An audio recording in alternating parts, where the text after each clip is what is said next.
CBS Radio Mystery Theater presents...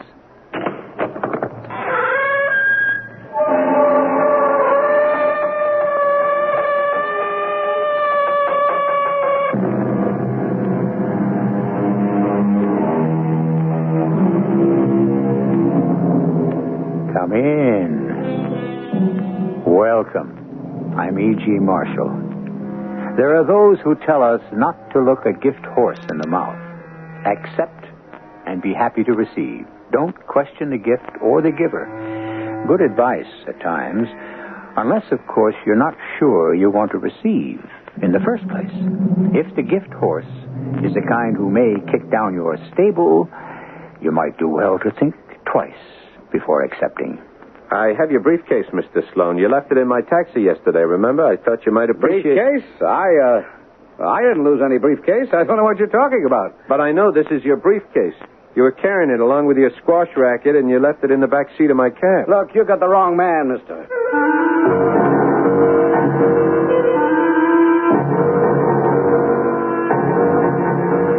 Our mystery drama, The Briefcase Blunder, was written especially for the Mystery Theater by Karen Thorson and stars Paul Hecht and Ann Williams.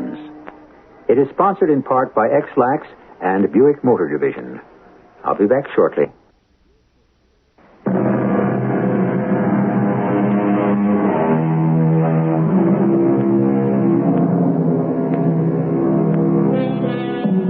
Taxicabs can be lonely places, solitude on wheels, a curious throne with the world on the other side of your windows and strangers staring down the back of your neck. Conversations are half-hearted at best, with eye contact, that most human of exchanges, relegated to chance glances in a smudged rearview mirror, and with money passed gingerly between driver and passenger, the only true constant. A potentially dangerous constant, at least so it was for Harry Owens. He drove a taxi and tried to encourage big tippers, until one day when the tip turned out to be more than he'd bargained for. Driver, this'll be fine. I'll get out at the light. Okay, as you like, sir. That's $2.95. $2.95? Let's see. Can you change it 10? Yeah, sure. Just give me $6.50. Okay. It's 2, 3, 4, 5, 6. Okay, there you go. Yeah. Thanks to you, too, buddy. Whew, some people. Hey, mister, your briefcase. You've left your... Hey, mister! Where the devil did that guy go? Jeez, everybody's in such a hurry. Let's see. No address tag. Maybe inside. Holy Maloney. Whew, solid greenbacks. There's no address in here. Geez, talk about striking a jackpot. Ooh-wee, I gotta call Molly. Hey, Molly, guess what? No, nothing's wrong. Everything's all right. Hey, you know that vacation you wanted? Okay, well, pack your bags, Molly. We're off. I am serious. We're rich, Molly. I mean rich. Yeah, neat little packets of $10 bills, rich. Look, don't ask anymore. I'm on my way home. You'll understand when I get there. Bye, baby. Oh, boy. Paris, here we come.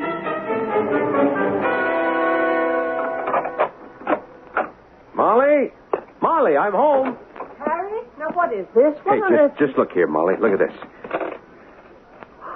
Harry? Yeah, that's a trip to Paris and a new taxi cab of my own. I'll start my own fleet.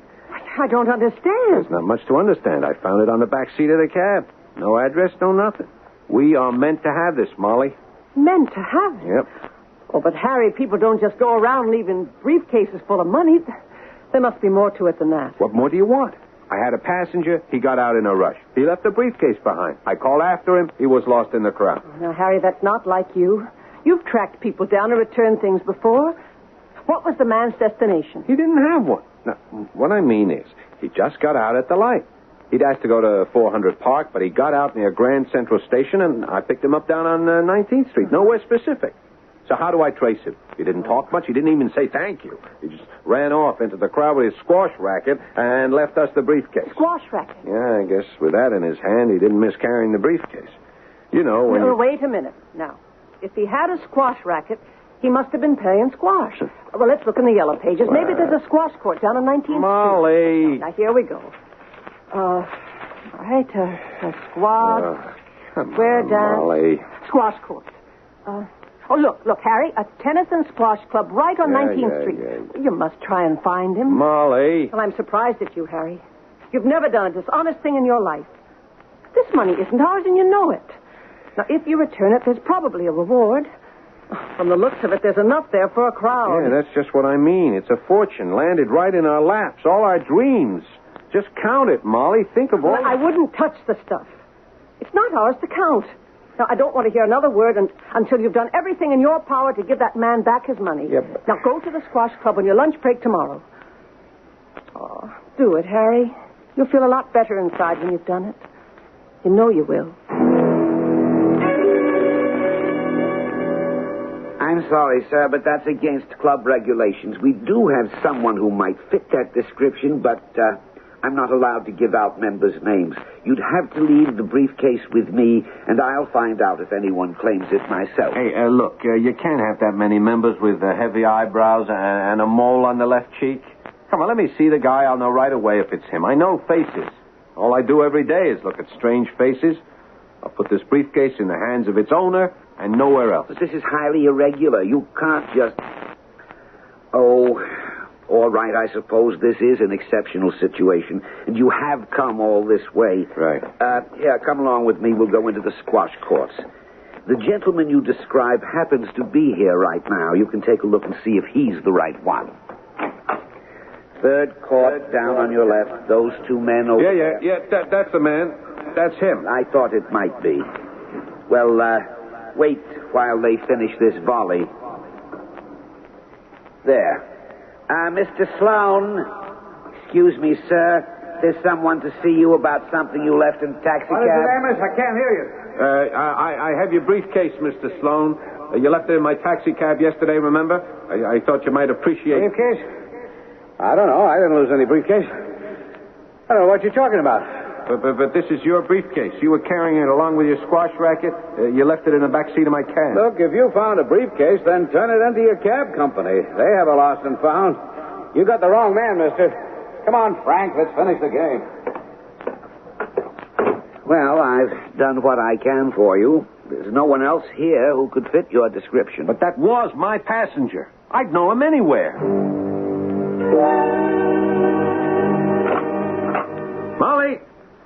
Molly, it's ours. What's ours?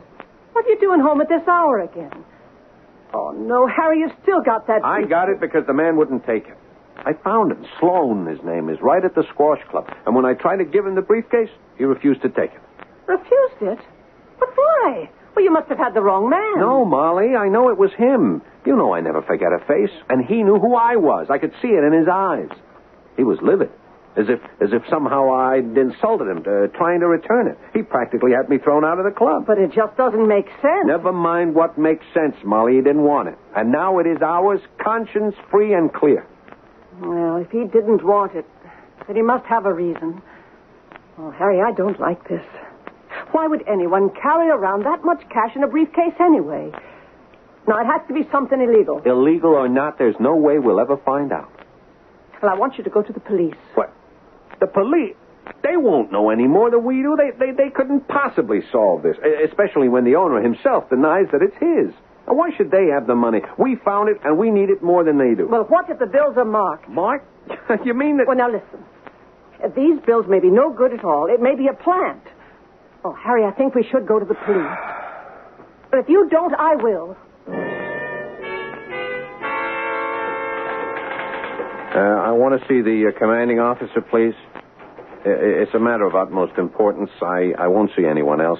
Lieutenant Bender's a busy man. He hasn't I any time... assure you he'll have time for me now. Here, look at this. What the... Where'd all that money come? Well, if you'll get me to Lieutenant Bender, I'll tell him and no one else.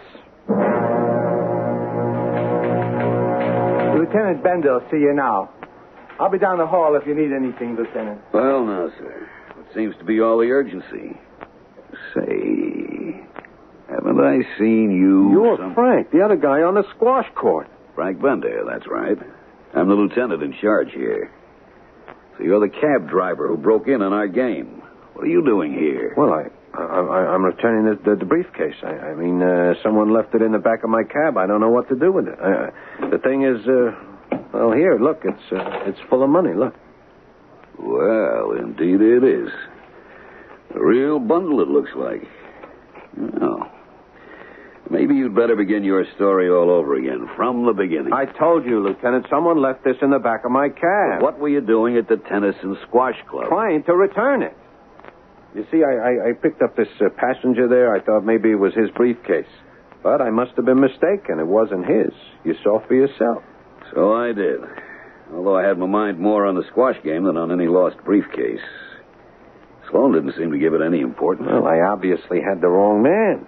Anyway, all of this money, I thought I'd better turn it over to someone responsible. I never expected to find you here. Nor I you. Yeah, but now that you have the briefcase, Lieutenant, can I go, please? I just wanted to turn it in. The police seem better than the cab company with so much money and all, but I have to get back to my job. Hold on a minute. Wait a minute. We don't even know your name. Harry, Lieutenant Harry Owens. The officer outside has all the information. I really have to go. I'll be in trouble with my boss. All right. We'll be in touch with you if we have any more questions. Questions? I told you all I know. Everything. Well, then there shouldn't be any problem. Should there, Harry? No, sir. Well, thank you. Goodbye.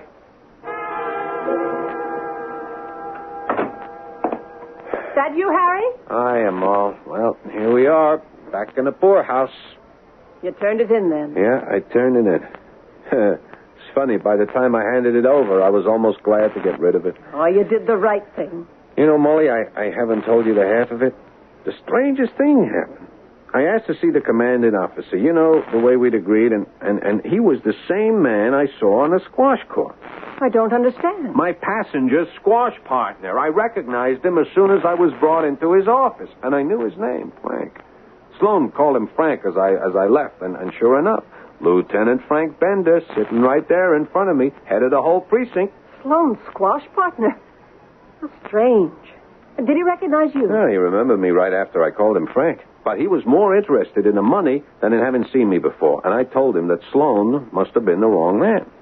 Was he, Harry? No, he was my passenger. It was his briefcase. I always check the back seat after each passenger. And I always remember a face. This is all very strange. A man who loses a briefcase full of money and then denies it's his. And his squash partner who turns out to be a police lieutenant. Head of the precinct. Yeah, well, anyway, it's no longer our problem. I'm glad to have it out of the way. It was never... Who could that be? Well, I'll go see. Can I help you? No, lady. But your husband can. A little matter about a briefcase. Who are you? Hello, Harry. It's about the briefcase. Who are you? Just call me Joe. My boss sent me for his belongings. I think you found something of his. Oh, yeah, I found a briefcase, sure. How did you find me? My boss traced you through the cab company. He makes a habit of memorizing cabbies' numbers. You know, the little card up on the dash, it comes in handy sometimes. So, where's the case? I don't have it. You don't have it? No, I turned it over to the police. Police? When'd you do that? This afternoon. And what did you tell them? The truth. I found it in my cab. I didn't know how to return it. And they said? Nothing. What could they say? They were as puzzled as I am. But if your boss lost it, all he has to do is go to the 17th precinct. They have it there. Unless there's some problem. No. There's no problem. We'll pick it up tonight. Thanks for nothing. Well... I knew I hadn't heard the last of it. When I left that police station, something told me it just wasn't going to be all that easy.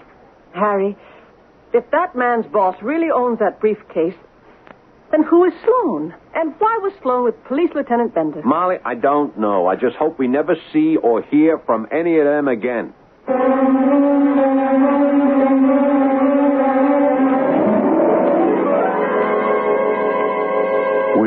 turned in the briefcase? Thanks to Molly's insistence, Harry did. And he'd be happy never to hear that briefcase again. But it's not always that simple. Past events can transform your life even long after you think they're over. I'll return shortly with Act 2.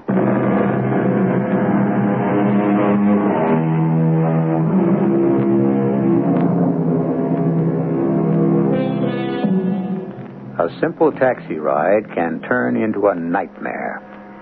Most of us identify with the passenger, but in this instance, we're concentrating on the driver, Harry Owens, whose tip one day was more than he bargained for. Most people would be delighted to come across a briefcase full of money. Harry was, but his delight didn't last. He did his best to return it, but the briefcase, along with its various owners, seemed determined to haunt him. As we rejoin him and his wife, Molly, the phone is ringing. Okay, I'll get it. Hello? Yeah, this is he. Yeah, I'll hold on. Molly, Lieutenant Bender. Oh, yes, sir. Yes, sir. Fine, sir. Thank you. No, I told you all I knew down at the station house. Yeah, I understand, sir, but I'm afraid I can't help you. The whole thing's a complete mystery to me. Yes, sir. Yes, of course I will. 555-8940, your direct line. I will. Okay, goodbye, sir. What was that all about? The briefcase? What else? He thinks I know more than I'm telling him. But you do, Harry. You didn't tell him about that awful man. Yeah. The less I tell him, the better. I don't want to be involved. You should have told Bender about him. You're just as convinced he's a criminal as I am. So he's a criminal. All the more reason not to be mixed up in it. Let well enough alone, Molly.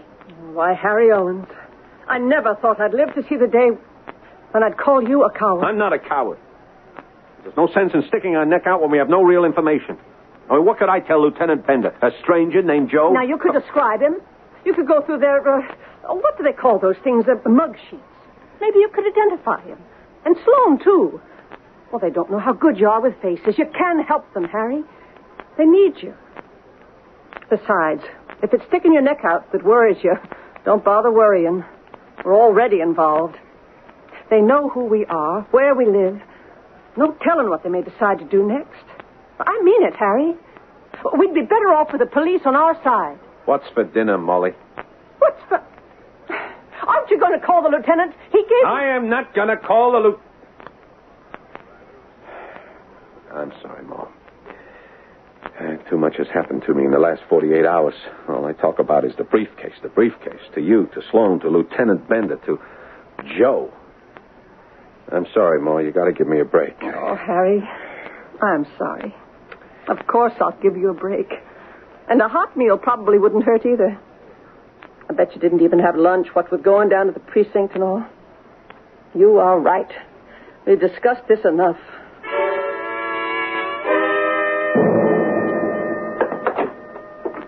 Is that you, Harry? How was your day? Okay, I guess. I went to see Lieutenant Bender. You did? Oh, I'm so relieved. I knew you'd come round. Well, I couldn't help thinking about it, driving around in the cab, and I figured... You figured right. Well, I went through some mug sheets, and I did recognize Joe. A picture taken last year when he was arrested on some minor assault charge. He's some kind of errand boy for the tough guys. He does a lot of their dirty work. He's done time, but never longer than a couple of months. Oh, Harry. Anyway, Bender was real pleased. He said he's given us police protection for the next week or so. Look out, across the street and a tail on my cab. It's real cops and robbers stuff, Molly. They even gave me a direct line to the station house, monitoring my cab radio. Looks like we're really onto something. It sounds like you've joined a new club. Well, I always liked detective work ever since I was a kid. You know how I make a habit of studying faces?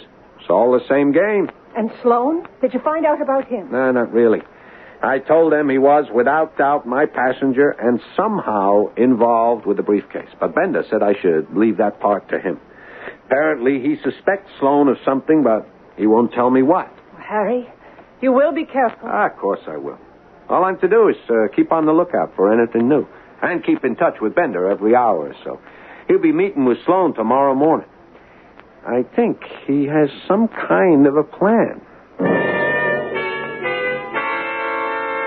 Good game, Sloan. You were ahead of me all the way. Say, you know who walked in the other day? No. That funny little guy, the taxi driver who came in here one day looking for you, finally turned in that briefcase. Not to his cab company, but to the police. And of all people, right to me. Hey, you're kidding. I'm not kidding. And what's more, you'll never guess what was inside the briefcase. Money. $10 bills, all in neat little stacks. $40,000. 40,000? Well, that's impossible. Like I say, you're kidding. 40,000 smackers. I'll bet you wish you'd hung on to that briefcase. Huh? Oh, well, if I'd only known, sure. So, what'd you do with it, Frank? Have you tracked down the owner? No, not a chance. Not a clue. Just a taxi driver who seemed to want to get rid of it as fast as he could. He seems scared of something. But until he coughs up whatever it is, we've got nothing to go on. Hello, Joe. Look, it's Sloan here. They're on to that taxi driver. And the little crook, he lifted 10 grand of the bread for himself before he turned it in. Yeah, but it's perfect now. We have a handle on him. We can scare him into being quiet for sure. No. He doesn't really know anything. But I want to make sure he doesn't get curious. He's stirred up enough dust as it is. Yeah, that's it. A little meeting down at the garage. You know what to do.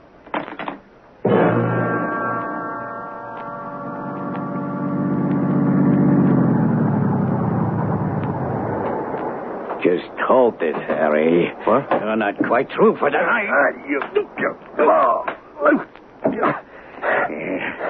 You remember me, Harry. My boss lost his briefcase, remember? Well, this little meeting is to help you forget. Just don't go sticking your nose into business that don't concern you. Forget the briefcase. Forget you ever saw me. The police would just love to know about that little 10,000 you slipped out of the case. What 10,000? Now, Harry, let's not argue over such an obvious detail. We could tip off the police about your share of the take. Or we could forget where it came from. If you can, and if you can't, well, I'll just have to come back and help you clear your memory permanently. 8716. Urgent, 8716. Harry, you all right? Yeah, I'm okay, Lieutenant. I'm okay. I heard the whole thing, Harry. Joe's voice came over the monitor loud and clear. My men are on his tail now. Lieutenant, you gotta listen to me. That 10,000 he mentioned, I never... Harry, you didn't take any 10,000. We know that. I'll explain to you. It's enough. We knew this was coming. We were pretty sure it'd be no more than a warning. We've seen Joe in action before. We've just never been able to nail him. Till now, that is, thanks to you. Yeah, but Lieutenant... Harry, the best thing you can do now is go home and rest. Everything is under control. I'll fill you in on the details tomorrow. Pick me up at 2nd and 47. Are you sure you're okay, Harry? I'm fine, Lieutenant. I'll go home now. And Harry? Yes, Lieutenant. Thanks. Oh, that's okay, Lieutenant. Good night.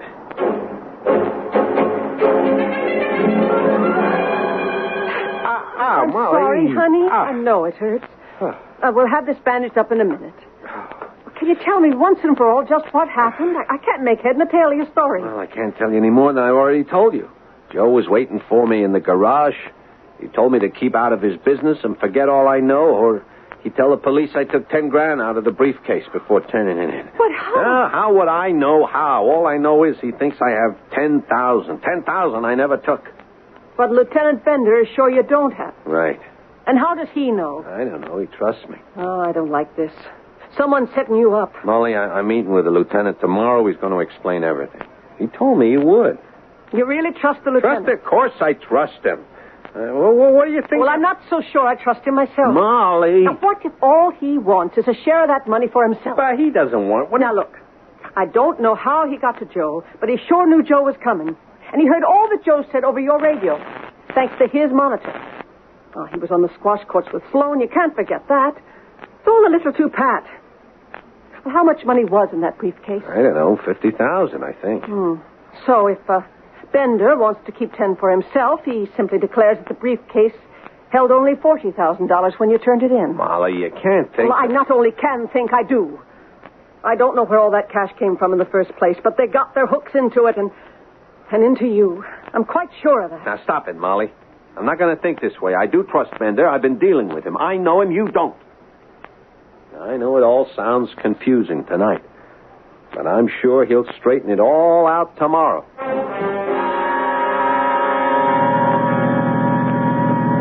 Harry, I want to thank you again for last night. I'm sorry you got roughed up. No harm done, Lieutenant. Nothing permanent. You'll be glad to know we tailed Joe right back to his new headquarters. Oh, yeah? A narcotics ring, holed up in the Bronx. We've had our eyes on it for some time. I guess you're wondering how we knew Joe would be at the garage and what that business about the $10,000 was. Yeah, it was. You remember Sloan? Sure, of course. Well, I gambled on your talent for remembering faces and decided to find out if Sloan was indeed mixed up in all this. Now I know that he is. How's that? Well, when I met Sloan that next day for a squash game, I mentioned you'd turned in the briefcase. Sort of a small world. What a coincidence tale, you know. I told him that the briefcase contained $40,000 in cash. $40,000? That's just what Sloan said. Oh, it was obvious that struck a nerve. He knew there was $50,000 in there just as well as I did. $50,000, but you... Why the surprise, Harry? That's what you turned into me, isn't it? Yeah, but I just thought... You thought I might believe that you took it. Well, I did think someone might be setting me up for a frame. Not a chance. You gave us $50,000, we still have $50,000. You see, the minute Sloan heard $40,000, he figured you took 10 for yourself. And he figured he could blackmail you into silence with a threat from his flunky. I see. Joe. Joe has to be working under his orders because no one but Sloan could have told him about you and the missing $10,000. The $10,000 I never took. The $10,000 nobody took. But unfortunately, none of that will ever stand up in court. In order to tie Sloan in with Joe... And the narcotics ring. Oh, you catch on quick. Now, in order to tie them all in together, we have to set a new trap. You say we, I mean we. With your help, Harry. That is, of course, if you're still willing to help. Lieutenant, I'd be proud to help you.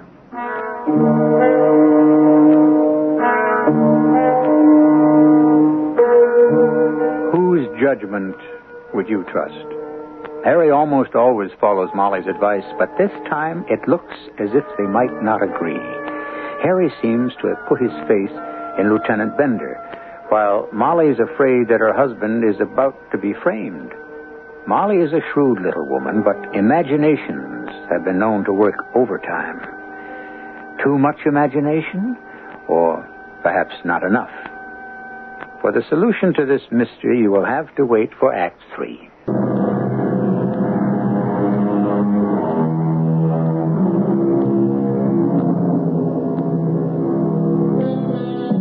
It's strange enough when you find a briefcase full of money, but even stranger when you find that nobody wants it. At first, Harry thought he'd like to keep it, but then Molly persuaded him otherwise. Then Harry thought Sloan would be glad to have it, but Sloan promptly denied it was his. And finally, it seemed as if Lieutenant Bender might try to snag at least part of it. But now, even that looks unlikely. Whose briefcase was it? And who would inherit the contents? Lieutenant, I'm proud to help you. I have my moments of weakness. We all have them, Harry. But if you'll bear with me, I'll go along with you on whatever scheme you cook up. All right, then. Now, here's the plan.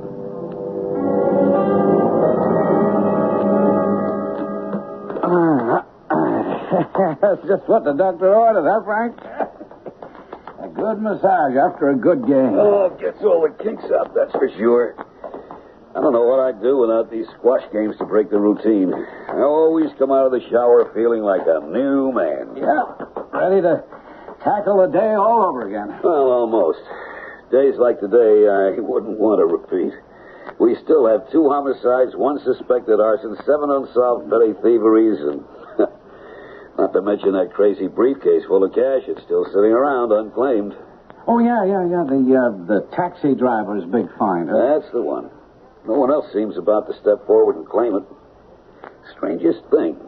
No cash robberies, no missing property, no clues at all. I'm afraid it'll have to go down on the books as unsolvable.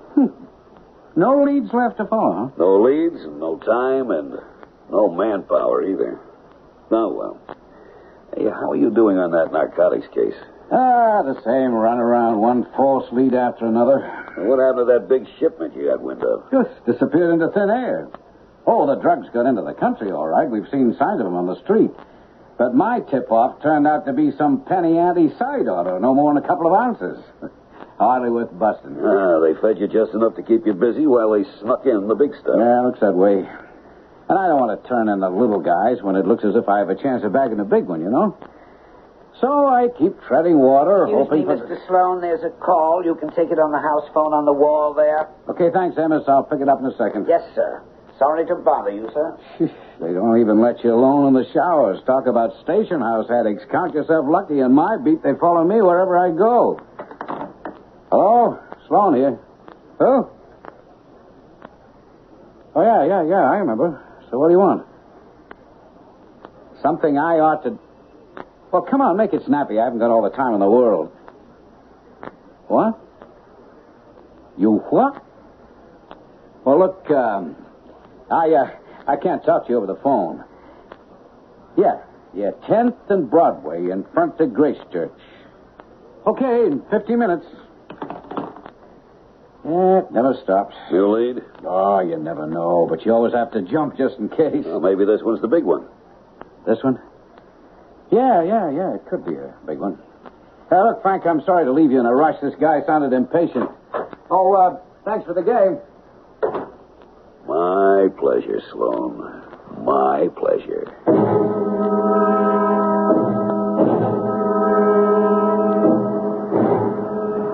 Make like a passenger. Get in the back. Okay, now what's this all about, Owens? Yeah, a little different in the squash courts, eh, Mr. Sloan? Maybe I look a little more familiar to you in my taxi cab, is that it? So I remember you now, big deal. Now, what is this story you were giving me over the phone? You say you saw me. Right, Mr. Sloan, I saw you all right. And I saw more than you. I saw you with Joe. Joe? Joe who? Well, I don't know what you're talking about. Come on, Sloan. We're past that kind of pretending. Try a little harder. I know a lot more than you thought I knew. You see, I followed Joe when he left my place. Tailed him, I think you'd call it, and I continued to follow him over the next couple of days. I don't like strangers busting into my house. Oh, I still don't see why they should matter to me. I have to spell it out for you, do I? All right, then, Sloan. I find a briefcase full of money, which I tried to return to you. You deny that it's yours. You even look insulted, as a matter of fact. And then you send your friend Joe to pick up the briefcase, for of course it is yours, at my house. Only to find that I have followed your suggestion and turned it over to the authorities. I said to the cab company. Yeah, I figured your property would probably be safer with the police. Now, I've done a lot for you, Mr. Sloan. You don't seem to realize that. In fact, that's why I come to you now. I thought you might be a little more appreciative. Appreciative? You already got 10 grand for yourself. Ah, now we begin to speak the same language. I still don't know what you expect to get out of me. Well, another 10 grand, for instance? Another 10 grand? I figure there has to be more where that first caseload came from. Silence is expensive these days, Mr. Sloan. And you think I'm dumb enough to give in to your blackmail?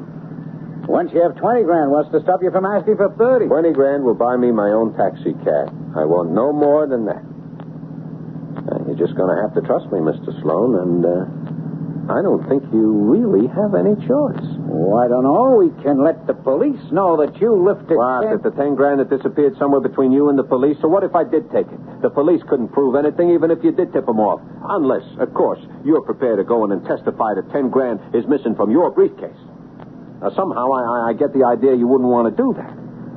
Well, you're a lot smarter than we gave you credit for, Harry. Yeah, a lot smarter.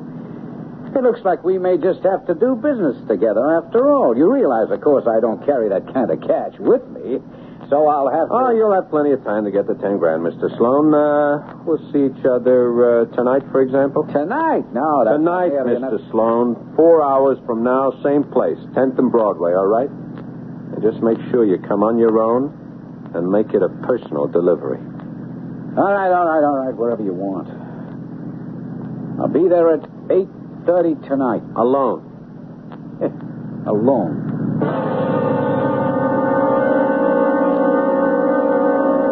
Hello, Molly? Oh, hi. I called to tell you not to wait dinner. I have a meeting with Bender. No, I did see him this morning. I just have to see him again. Yeah, he explained the whole thing to me. There is no missing 10 grand or anything. I'll tell you about it when... What? No, nothing dangerous, Mal. Just a little more detective work. Anyway, I got to run now. I'll be late. Oh, and Mal, I love you. Bye.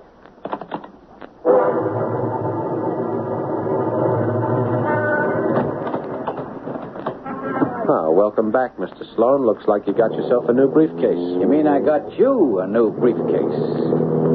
But that's not all I got for you, Harry. How does this strike you? Is that a gun? Right on the back of your neck. Yeah, Now, keep driving. No buts, Harry. Just drive. Now, you once told me to make like a passenger. So it's your turn to make like a driver. Head west. Where? 21st and the River, driver. And step on it.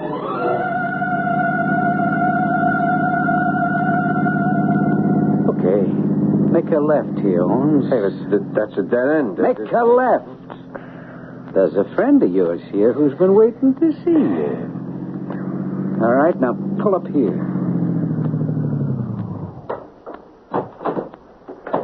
Well, Harry Owens, we meet again. It's enough, Harry. Sloan, stay where you are. We've got you covered. It's a train. Run, Joe! Another step and you're both dead, Sloan. Bender, it is you. I might have known. Stay where you are, Sloan. I'm coming in to get you. Stay where I am, not in your life, Bender. You're going to have to kill me, Frank. Okay, boys. Better call us an ambulance. Okay, Frank. You knew all along, didn't you? All along? Not until Harry turned up with that briefcase. Then things began to fall into place. Oh, because of one lousy taxi driver. Lieutenant Bender. Bender, you okay? Well, here's our hero now. Sergeant Sloan was just speaking of you, Harry. Sergeant? Yeah, Sloan here's a member of our police force, Harry. Or at least he was until right now.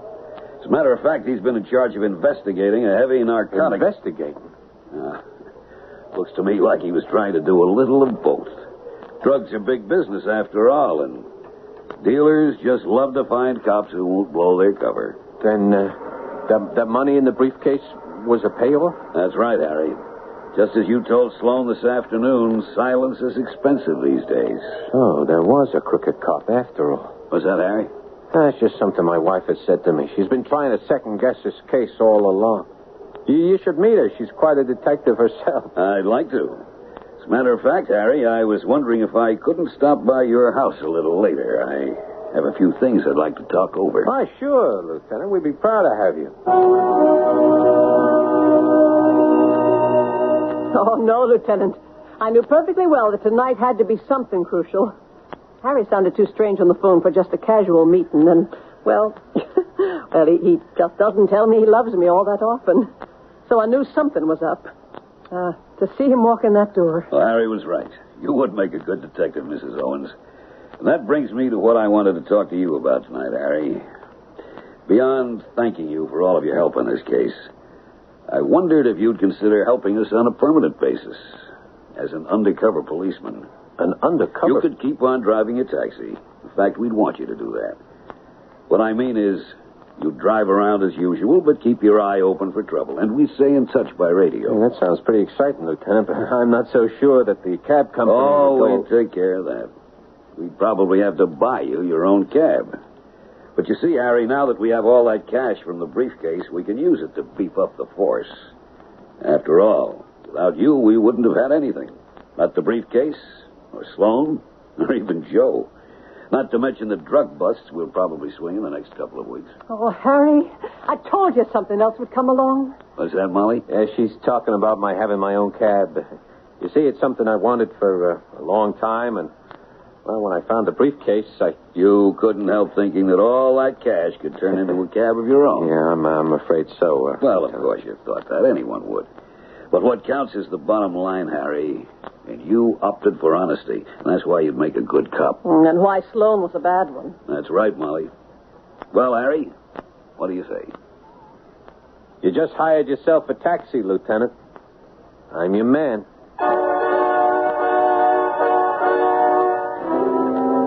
So the briefcase was Sloan's, and he denied owning it only because Lieutenant Bender was with him.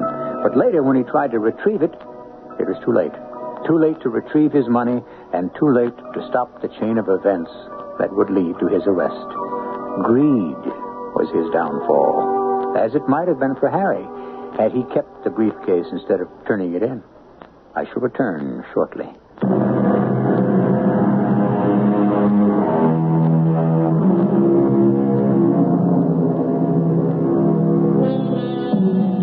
The chance forgetfulness of a crooked cop, the sharp memory of a lonely taxi driver, all unexpected ingredients without which our mystery never would have existed, without which Lieutenant Bender never would have cracked his narcotics case. But then police work is like that. One mystery after another, each dependent on a fair mix of sharp wit and circumstance. Mystery solving is satisfying, isn't it? Harry Owens finds it so. And he drives now with purpose, and each conversation holds the possibility of some hidden meaning. Our cast included Paul Hecht, Ann Williams, Ian Martin, and Jackson Beck. The entire production was under the direction of Hyman Brown. And now, a preview of our next tale. Don't worry about her. Yeah? She doesn't mean it. You don't know Gussie. I know her better than you do. What are you talking about? You see, I know everybody better than you do. I even know you better than you do, Bones. How you know my name is Bones? I told you. I know you. What's your name? Apple. Apple what? Just Apple. Where'd you get that name? It's symbolic. Of what? The Garden of Eden. You look like a hustler to me. I am. I am the king of the hustlers. Yeah, is that a fact? Yeah, an accepted fact throughout the world. Accepted by who? Everybody. Even you. Me? Do you accept the fact that the devil is the king of the hustlers? You I happen to be the devil. So what? The devil. Mephistopheles, Satan. Radio Mystery Theater was sponsored in part by X-Lax and True Value Hardware Stores. This is E.G. Marshall inviting you to return to our Mystery Theater for another adventure in the macabre. Until next time, pleasant dreams.